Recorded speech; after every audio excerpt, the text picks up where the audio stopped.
This episode is brought to you by Marvel Studios Echo. All episodes streaming January 9th, only on Hulu and Disney+. Rated TV MALV. Viewer discretion advised. Maya Lopez has betrayed her mentor, the notorious Kingpin. Now on the run, she returns to her hometown to prepare for the biggest fight of her life. Don't miss Marvel Studios' hardest-hitting series yet. An epic 5-episode event. Marvel Studios Echo. All episodes streaming January 9th, only on Hulu and Disney+.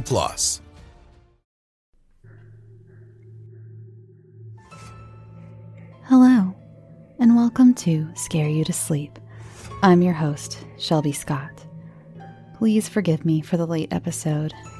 This week, I stuck with a theme.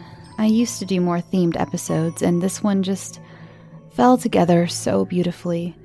Each story really highlights friends and saviors in unlikely forms from unlikely places. Sometimes the monsters in your life aren't the ones with fangs and claws. Hell, sometimes the monster can even be your own brain. So this episode is dedicated to you. Yes, you. I know you're battling your own monsters right now, and I hope this episode brings you a small comfort and escape. Our first story this week is by Spirit Voices. She has a YouTube channel where she also narrates scary stories, and her voice is absolutely enchanting and silky. I will link it in the show notes, or you can go to YouTube and search Spirit Voices. This story is called Dear Theodore.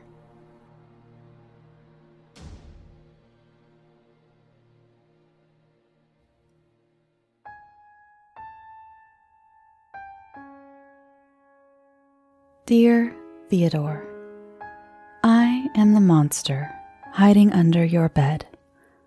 Personally, I think monster is a bit of a harsh word, but that's what you call me, so that's what I choose to go by. To make it clear, though, I go by many names beyond you. Night Stalker is one, the Shadow Man is another. I think I also may have accidentally started a few legends without meaning to. Would you believe that Bigfoot or Slender Man may have just been me, taking a stroll through the woods?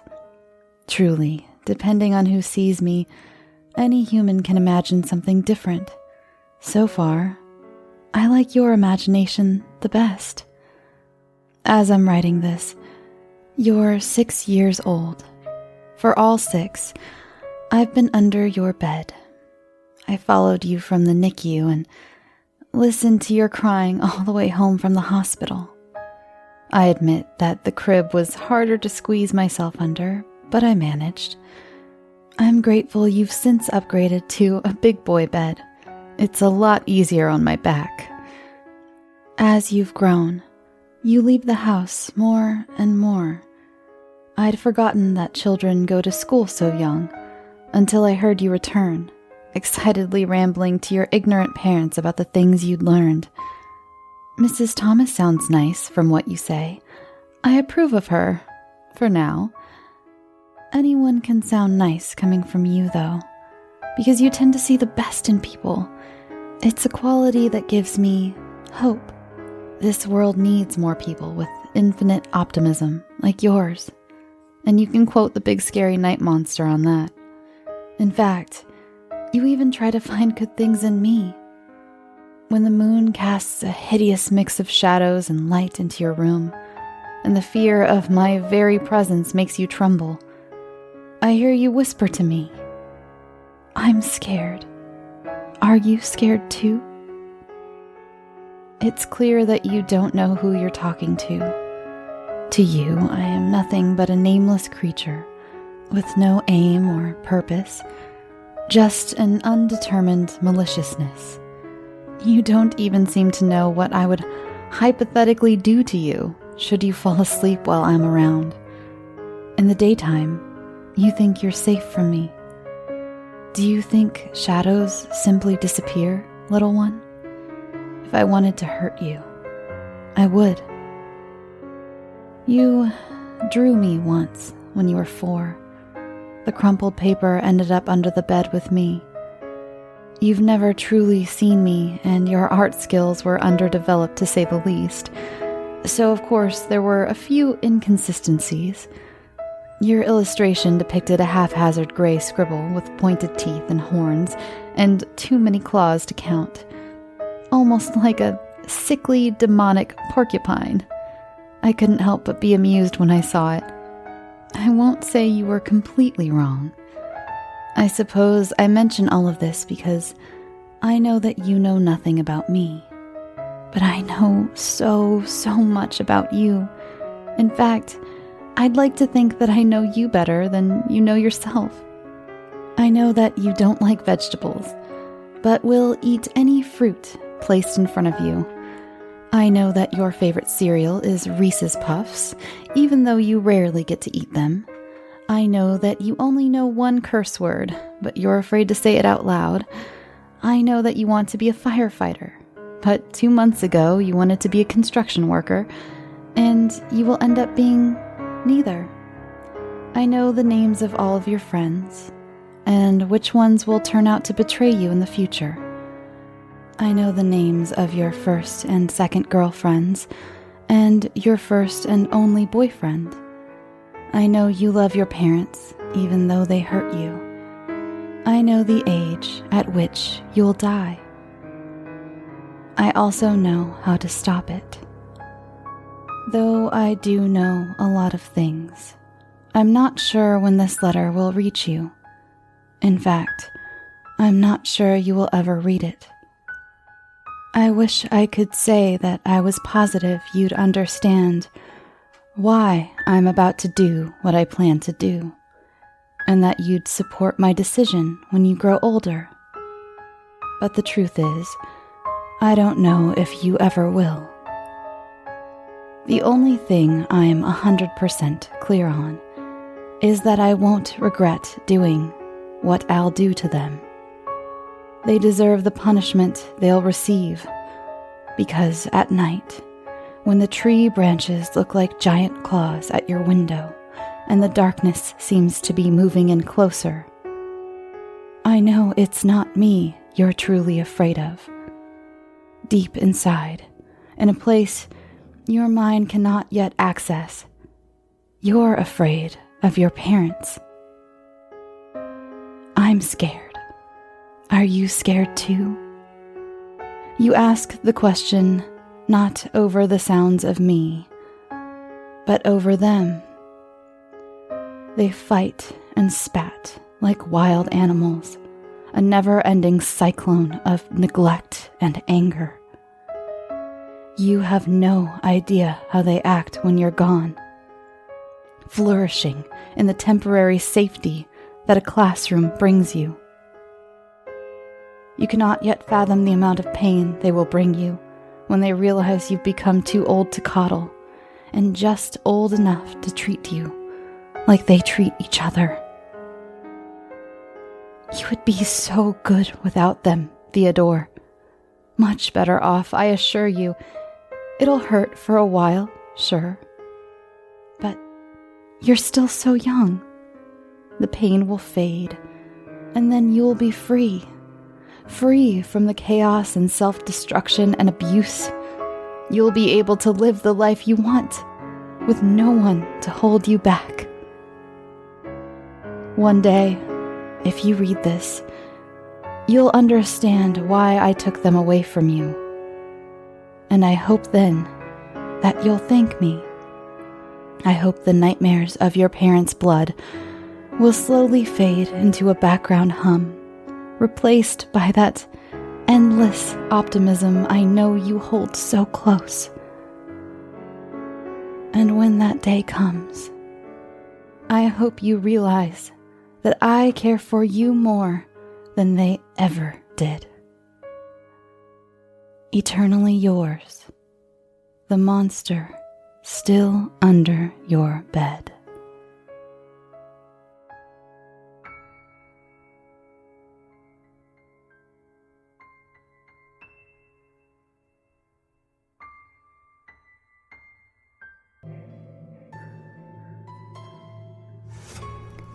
This next story is by Emma Kumer, and it's called I'm in Love with This Guy. The only problem is, I think I'm imagining him.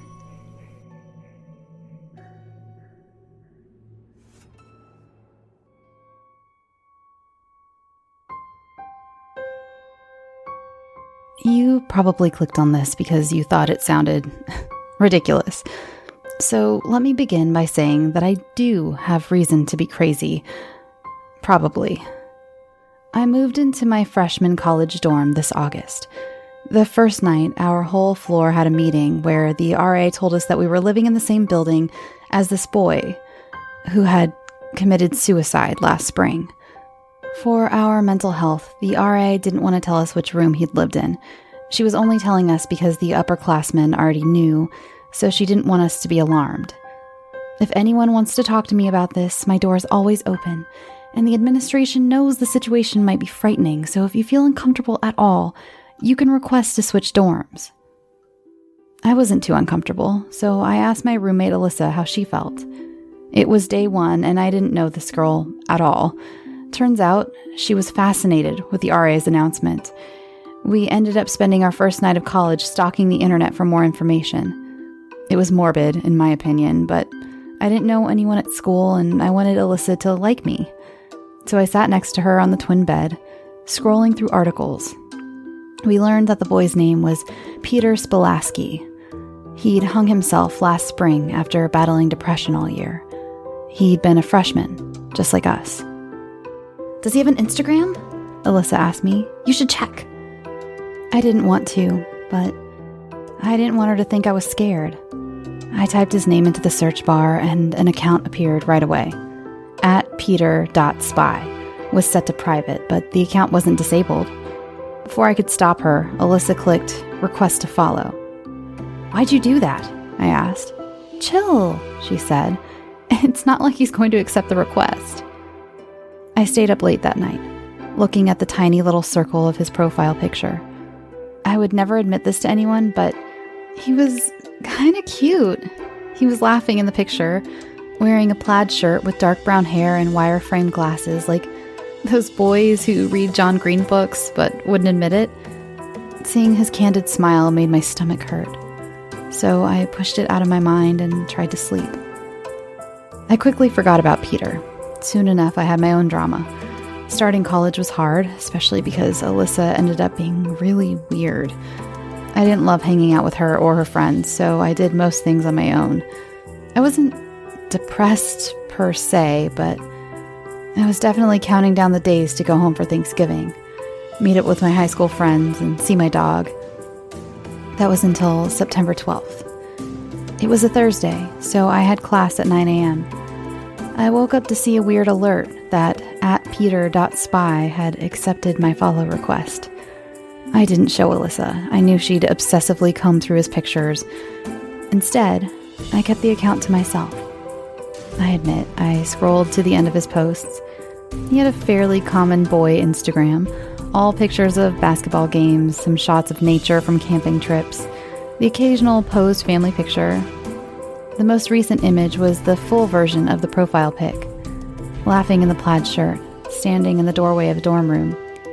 I recognized the doors right away. The caption had been deleted, but there was no mistaking the room number on the door. 410, my room. I tried not to let it get to me, but I ended up calling my mom. I told her that my room was cursed. She was sympathetic, of course. How could she not be? But I could tell that she thought I was overreacting. "Luce, honey, you should try journaling. You've got to put all these thoughts somewhere if you're not talking to any friends." I'm not a writer, but I'd run out of options. That night, I gave it a shot. I didn't know how to start, so I started by addressing a letter. "Dear Peter," I wrote, "I'm so sorry that you felt so alone here. If I'm being honest, I sort of know how you feel." The rest of the entry continued on the same thread, saying that maybe if we had both been living in the dorm at the same time, we could have been friends. I talked about how I hated eating alone in the dining hall, mentioning that I wish I had oatmeal packets so I could just make some breakfast in the dorm microwave. Embarrassed and a little creeped out by what I'd written, I hid the journal in my sock drawer and went to bed. "This is why you don't have any friends," I told myself. "You write letters to dead people, you creep." By midway through the next day, I was so disgusted with the letter I'd written that I decided I was going to throw it away. When I got back from class, though, I completely forgot my initial motivation. There was a box of Quaker oatmeal packets on my bed. "Alyssa, where did those come from?" I asked, frozen in the doorway. "They've been here since I got back from class," she shrugged. "Thought you went shopping." Alyssa was weird, yes, but I didn't want her to think I was crazy. I put the box in the drawer with the journal, slammed it shut, grabbed my laptop, and went to the library. I needed to distract myself with some work, so I figured I'd start on a paper that was due the next week. When I opened my computer, though, there was already a Microsoft Word document open. A single line of text, size 12 Calibri, everything default, in an untitled document. "Sorry if I scared you. I didn't mean to freak you out. Just the opposite, in fact. Felt like you needed something familiar. Hope you like maple and brown sugar. That was always my favorite. P." It was all I could do to stop myself from screaming. Everything in my mind told me to delete the document, but instead I saved it as hauntedoatmeal.docx. Maybe if I treated this as if it wasn't a huge deal, it would be less frightening, right? I couldn't get the note out of my mind, though. For the next week, I barely did anything besides add to a running list of people I knew that could be tricking me. I didn't think Alyssa had a reason to be messing with me, strange as she was. I didn't have any other friends who'd care enough to prank me, and my family was too far away.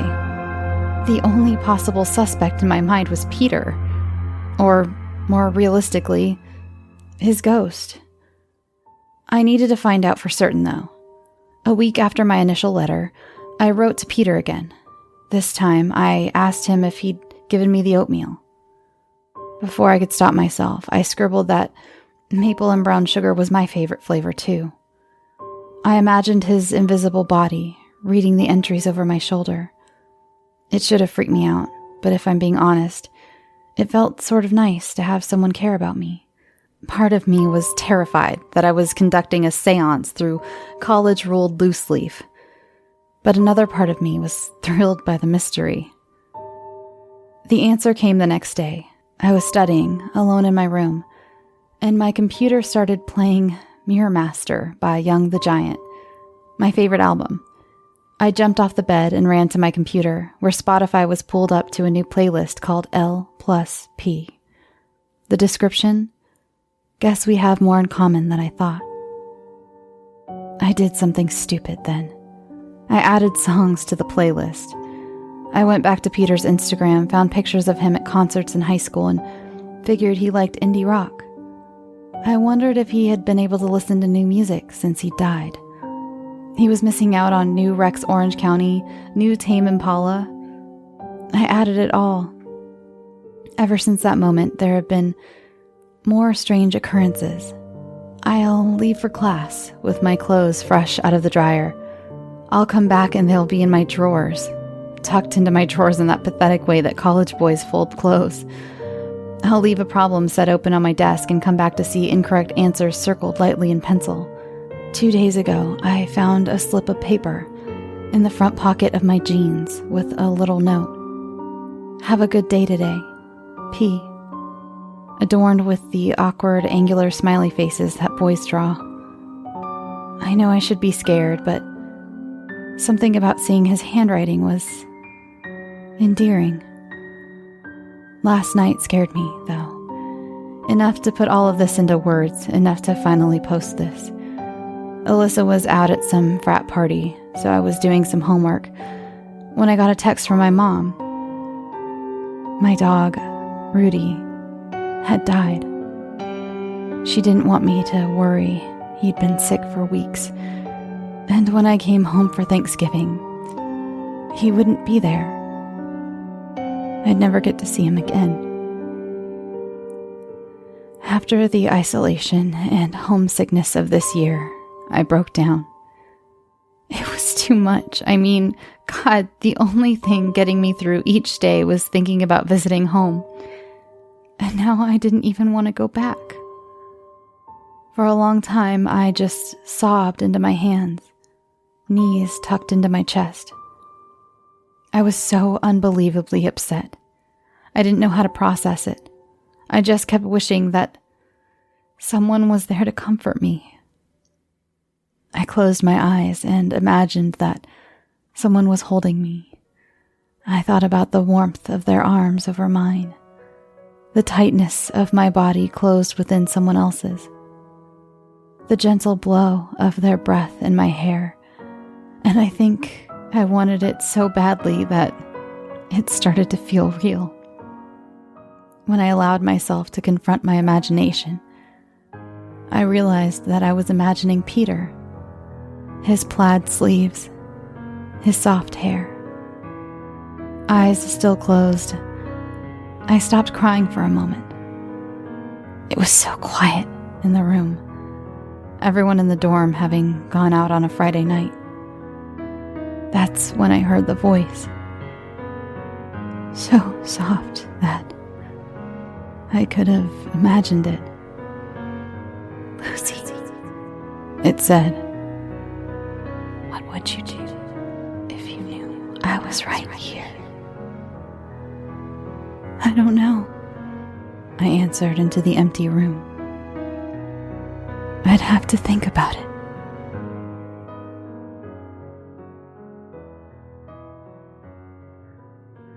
As many Scary to Sleep fans know, I've been going through a lot of changes in my life, and one thing I've been doing is getting my finances much more organized, and that includes paring down some of the subscriptions I pay for. It feels like everything is a subscription these days, be it for the gym or streaming services or music, the list goes on, and something that has helped me tremendously is Rocket Money. They not only helped me cancel subscriptions that were a pain to try to do myself. Have you ever tried to deal with some of these companies directly? It's just a headache. Rocket Money also alerts me when the subscriptions I did keep go up in price, giving me the ability to weigh my options and keep those little extras that add up oh so quickly in check. Rocket Money is a personal finance app that finds and cancels your unwanted subscriptions, monitors your spending, and helps lower your bills. I can see all of my subscriptions in one place, and if I see something I don't want, I can cancel it with a tap. I never have to get on the phone with customer service. Rocket Money has over 5 million users and has helped save its members an average of $720 a year with over 500 million in canceled subscriptions. Stop wasting money on things you don't use. Cancel your unwanted subscriptions by going to rocketmoney.com/scareyoutosleep. That's rocketmoney.com/scareyoutosleep. rocketmoney.com/scareyoutosleep. And our last story for tonight is by Reddit user Sapphire Lion 15, and it's called Little Girl Found.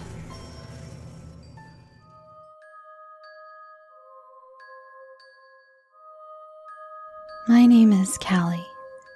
I got taken by the man when I was 4. I'm 10 now and got out 5 weeks ago. Everyone keeps asking me if he did anything to me, if he hurt or touched me.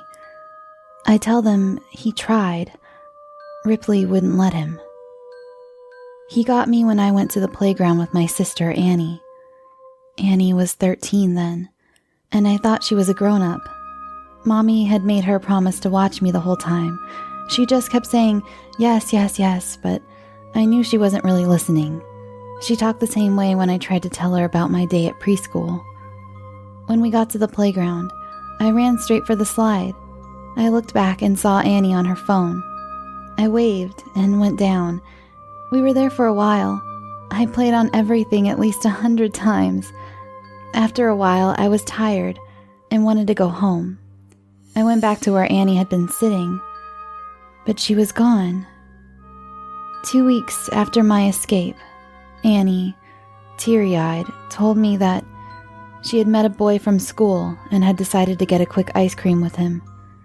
She called herself stupid and selfish. She said she should have known better. Not knowing where she was, I started calling and looking around. I was scared, but mostly mad. I decided that I'd get her back by walking home by myself. I was a big kid. I knew the way. I bravely started my journey home. I did okay for the first block, but I got turned around somewhere and ended up in a part of the neighborhood I'd never been before. At that point, I was really scared. Where was home? Where were my mommies?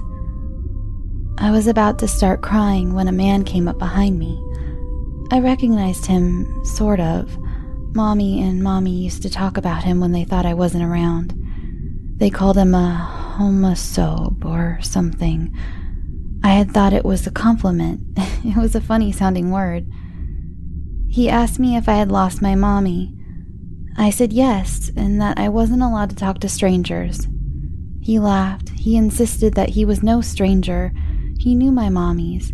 He told me that if I came inside his house, he would make me a peanut butter and jelly and call my mommies.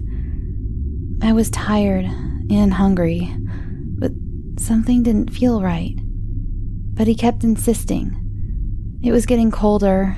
All I was wearing was my Spider-Man shirt, jeans, and my favorite purple jacket, and I didn't know what else to do. So I agreed and followed him inside.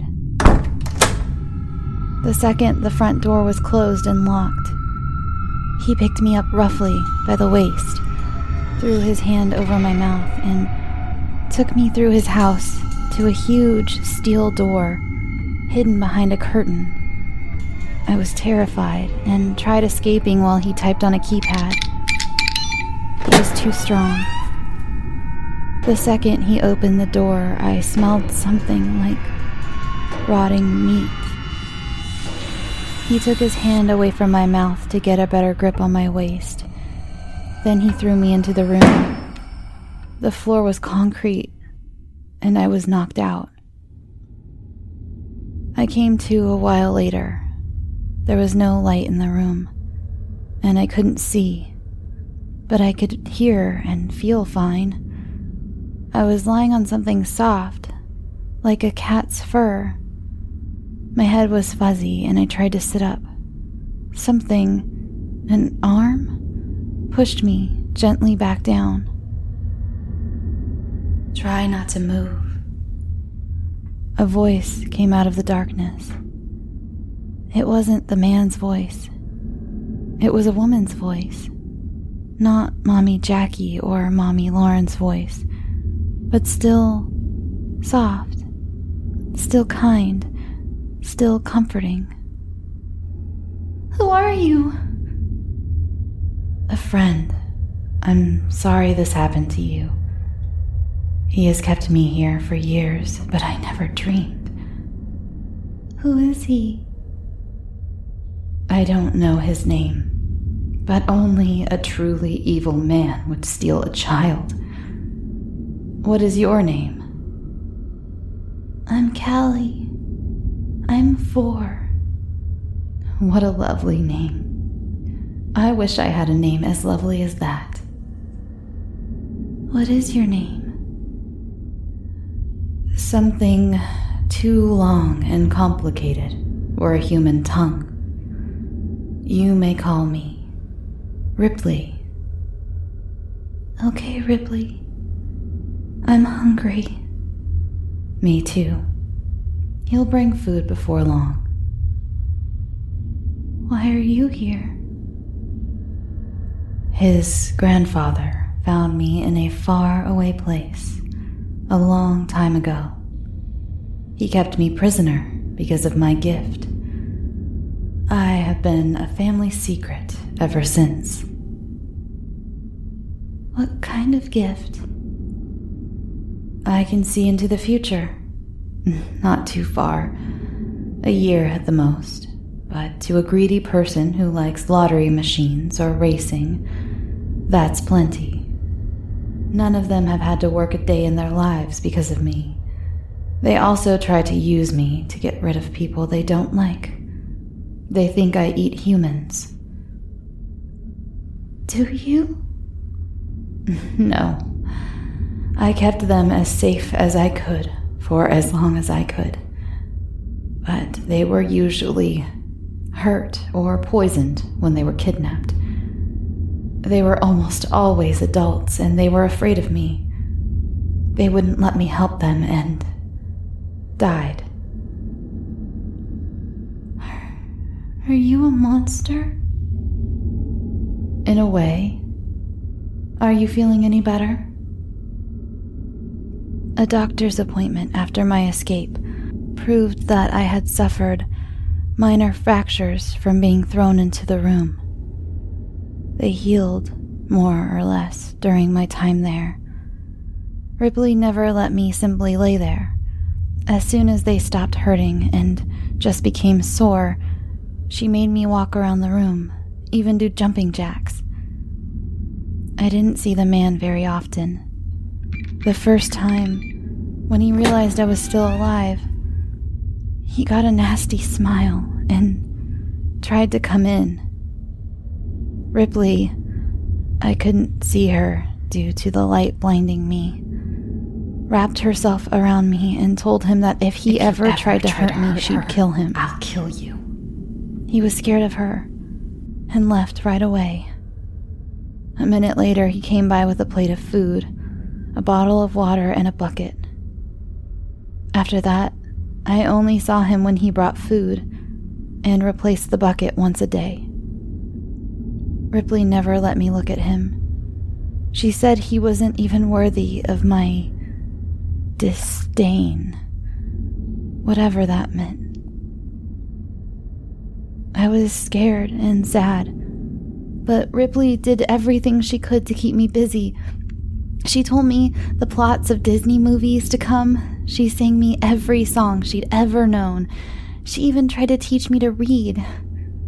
We gave up on this. It's hard to learn to read when you can't even see your hand in front of your face. I was never happy, but I was never alone. A week before I escaped, Ripley woke me up. For the first time ever, she sounded scared. She had looked ahead and seen the man killing me, so that no one would ever suspect him.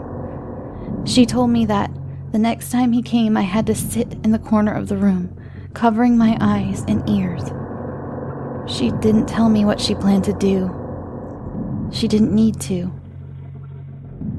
As he unlocked the door, she whispered in my ear that she loved me. I love you. Even with my ears covered, I heard his screams.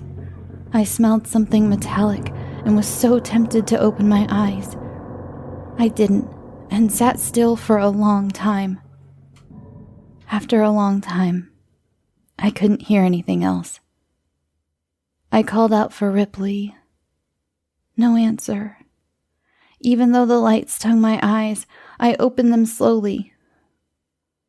Ripley was gone. On the floor, a mangled, bloody mess, was the man. I ran, scared, into the house. I ran for the front door, out into the street, and ran face first into an old woman walking her dog. I ended up with a lot of health problems as a result of my time there. Malnutrition, slowed development, bad eyesight, and a lot of others. I have to wear really thick glasses, take a variety of vitamins and supplements, walk with a limp, and I can't go into direct sunlight without sunscreen and prescription sunglasses. My moms were so happy to see me again. Annie, in college then, came back and held me for an hour, crying and saying she was sorry. Mom and Mom are still a little mad at her for what she did, even though I'm not. I think she knows. Even though no one wanted to tell me the full story, I eventually learned that the man was a known homophobe and had been trying to force my family out of the neighborhood because my moms married each other. He kidnapped me, hoping to scare them into moving away. They had suspected him for years, but could never prove that he had taken me. when my mothers heard that he had been killed by some kind of wild animal. They celebrated. I never saw Ripley again. The doctors, officers, and therapists I've told the story to think I imagined Ripley to cope with my situation. What they can't explain, though, are the gigantic, crocodile-like footprints leading from the man's back door to the forest, or that I knew details about movies that had come out while I was locked up, or how my first night home I looked out my bedroom window and saw a monster waving back at me.